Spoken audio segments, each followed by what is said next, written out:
someone in 15 years time can be even more athletic than Alcaraz, or is he at the very, very top? I don't see how it's possible. Everything he does, he carries onto the court. That is what Boris Becker said about Carlos Alcaraz, and honestly, it stopped me cold.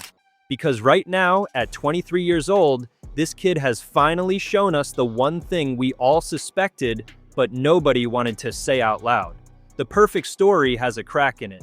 The fairy tale is wobbling, and the man who built the whole dream just walked away. So let me ask you straight before we even start. Do you think Alcaraz just made the biggest mistake of his young career? Or is everyone losing their minds over nothing? Drop your gut reaction in the comments right now, because by the end of this video, I promise you might flip completely. And if you love raw, no-filter tennis takes, smash that subscribe button and ring the bell. You do not want to miss where this one goes. The story starts in December, and it landed like a bombshell. Carlos Alcaraz and Juan Carlos Ferrero, the coach who shaped everything, split up.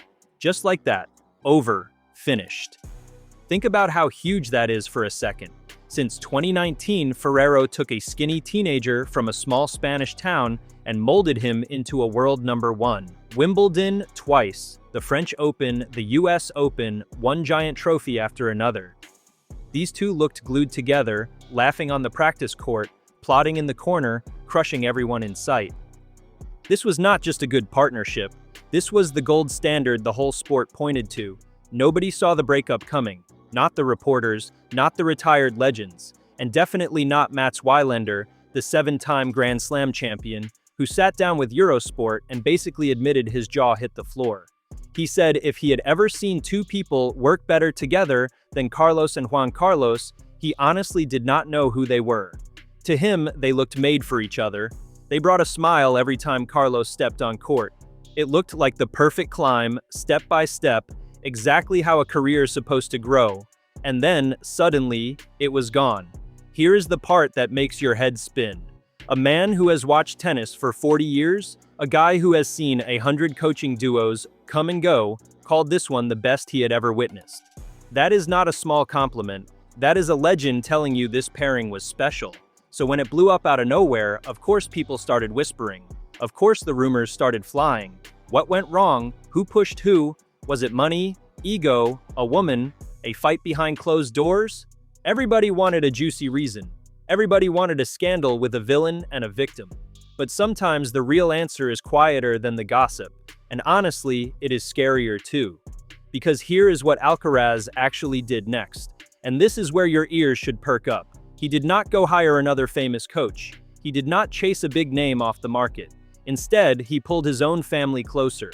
His brother Alvaro is stepping up into a bigger role, working alongside Samuel Lopez. And Carlos said it out loud himself, telling reporters that his brother is a hugely important person in his life, that his brother brings him the things he needs to play his best, and that he now takes on more weight inside the team.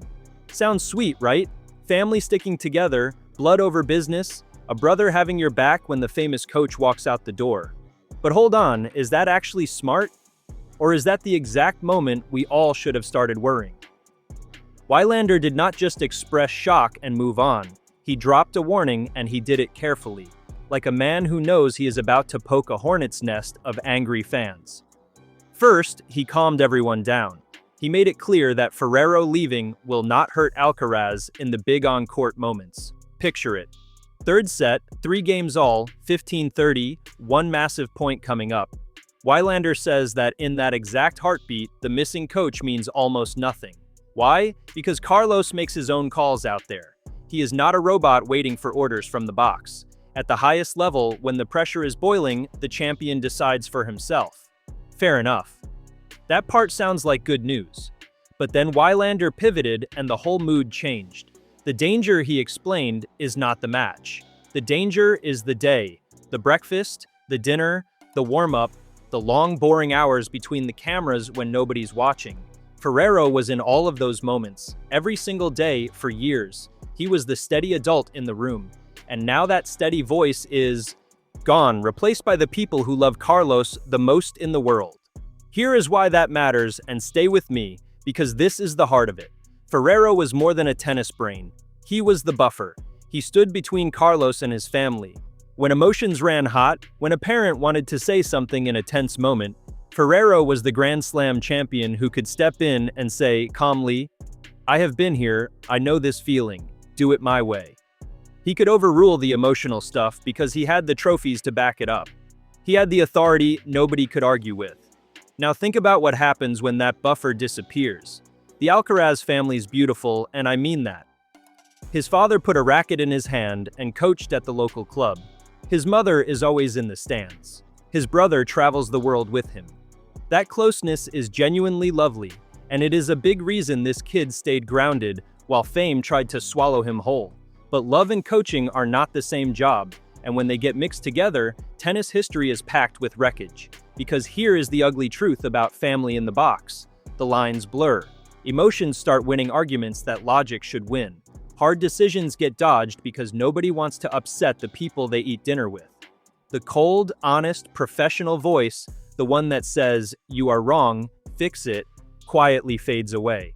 And a champion without that voice can slowly drift off course without even noticing.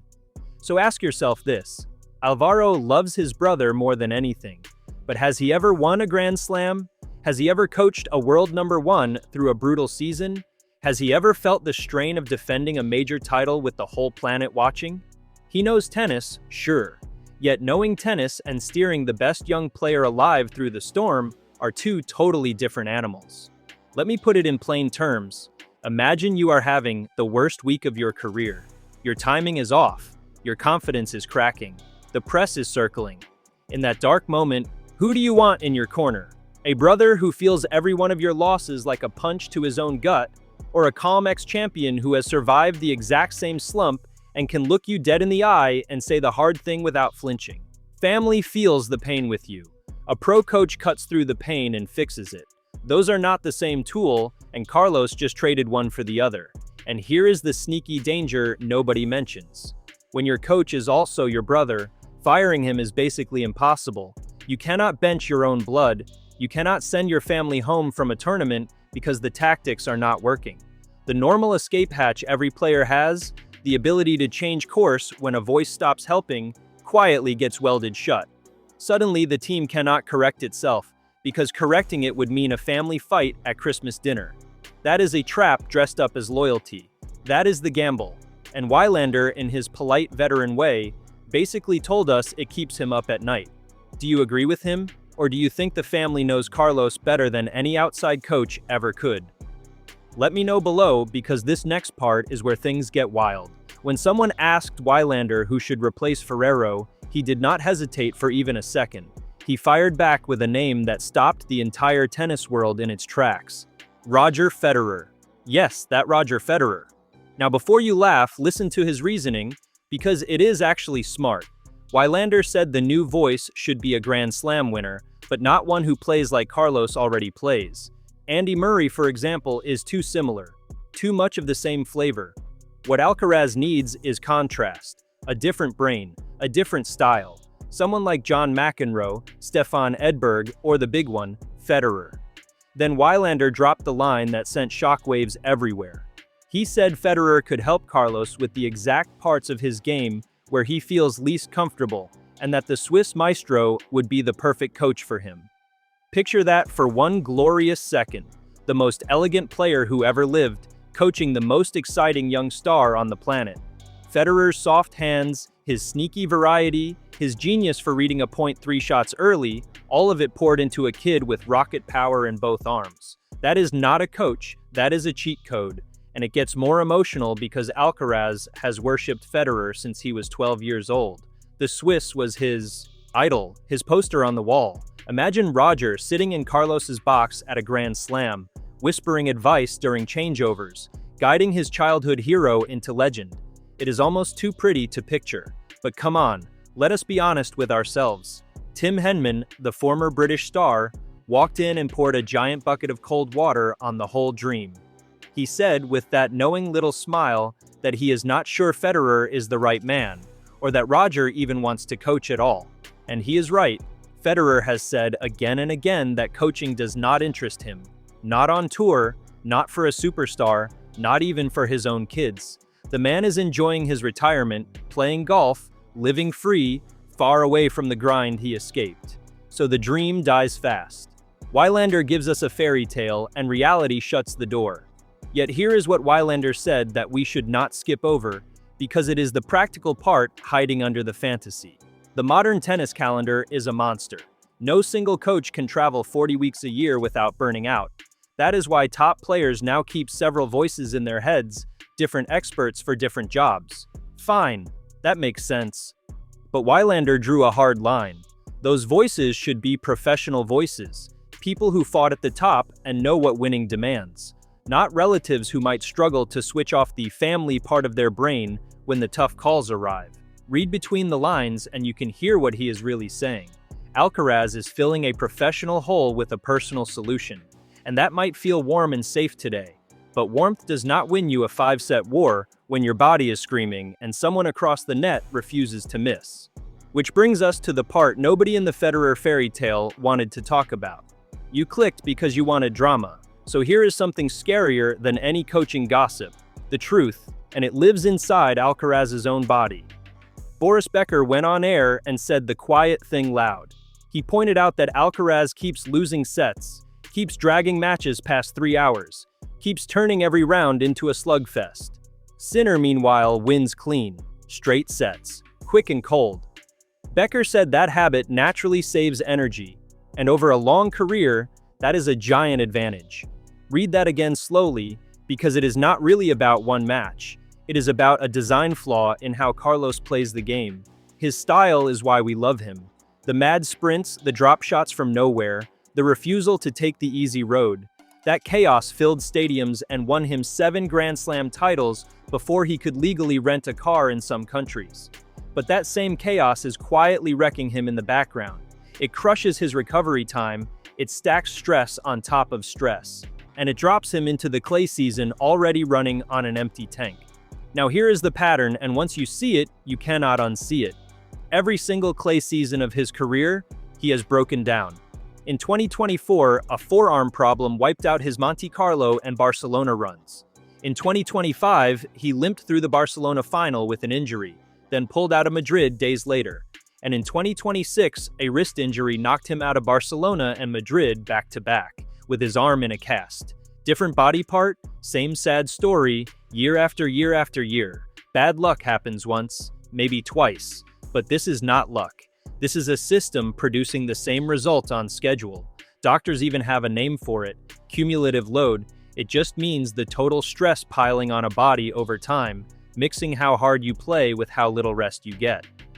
Manage that number well, like Djokovic did for 2 decades, and you last forever. Blow past it season after season like Carlos keeps doing, and your body eventually sends the bill. And look at the schedule that led into his latest breakdown, because it is almost comedy. Australia in January, where he ground through a semi-final that lasted more than 5 hours. Then Doha, then the American hardcourt swing, then Monte Carlo, where he fought all the way to the final. Then, and this is the crazy part, he flew straight to Barcelona and walked onto court barely 2 days after that final ended. 2 days, no real break anywhere in that whole run. His body never got a single week to breathe, so when his wrist gave out on one ordinary return, it was not a shock. It was a bill that had been building for months, and it finally came due at the worst possible time. Now here is the twist that should make Alcaraz fans nervous. Even if he recovers in time for the French Open, he arrives cold, rusty, missing the match rhythm that clay demands more than any other surface. Meanwhile, his rival has been playing non-stop, sharp as a blade, piling up points and confidence. That is not just an injury. That is a head start handed to the other guy. And here is the brutal contrast. While Alcaraz sat at home icing his wrist, Jannik Sinner was busy stacking titles, winning Indian Wells, Miami, and Monte Carlo in a row, barely breaking a sweat. No injury scares, no drama, just a machine humming along. Why? Because back in 2024, Sinner rebuilt his team around one goal: staying healthy. He hired fitness and physio experts who had kept Djokovic running deep into his late 30s. He treated his body like a long-term project. Alcaraz did the opposite. He tore up his team, lost his professional anchor, and handed more control to family. See how the two stories suddenly rhyme? One player is building a fortress around his body and his mind. The other is trusting love to do a professional's job. And lurking behind all of it is one terrifying name: Rafael Nadal. The greatest fighter the sport ever saw, a man whose ferocious style won 22 majors and then slowly destroyed his own body until the injuries became the whole story. Talent was never Rafa's problem. His body was. That is the ghost hovering over every conversation about Carlos. Now, not everyone is panicking. Rick Maxey, the coach who shaped the Williams sisters, pushed back hard. His take is simple. If you do not play enough, you actually get injured more, and injuries are just part of elite sport. That is fair. Not every setback is a disaster, but it does not explain a pattern this clean, repeating 5 clay seasons straight. When the same thing keeps happening on cue, something in the machine is producing it. So this is the reveal. Not a secret girlfriend, not a locker room feud. The thing we all quietly suspected is that Alcaraz's greatest strength, his wild all-out style, plus a support team now built on family instead of hardened pros, might be the exact combination that shortens his run at the top. The talent is untouchable. The head-to-head with Sinner sits at 11-7 in Carlos's favor, so the gift is obvious. The real question was never about talent. It was always about the body and the people around it. And at 23, with a cast on his wrist and his brother in the box, Carlos just showed us the answer. So where does that leave us? A broken partnership, a family gamble, a body waving red flags, and a rival quietly building something that lasts. Here is my honest question for you, and I really want to know. Did Carlos Alcaraz just protect his happiness by trusting family? Or did he throw away the one professional voice that could have saved his career? Is Wylander a genius, or is he overreacting? Drop your final verdict in the comments right now. Tell me exactly where you stand. And make sure you are subscribed with that bell on, because when Carlos makes his return, this channel will have the breakdown before anyone else does. This story is far from over.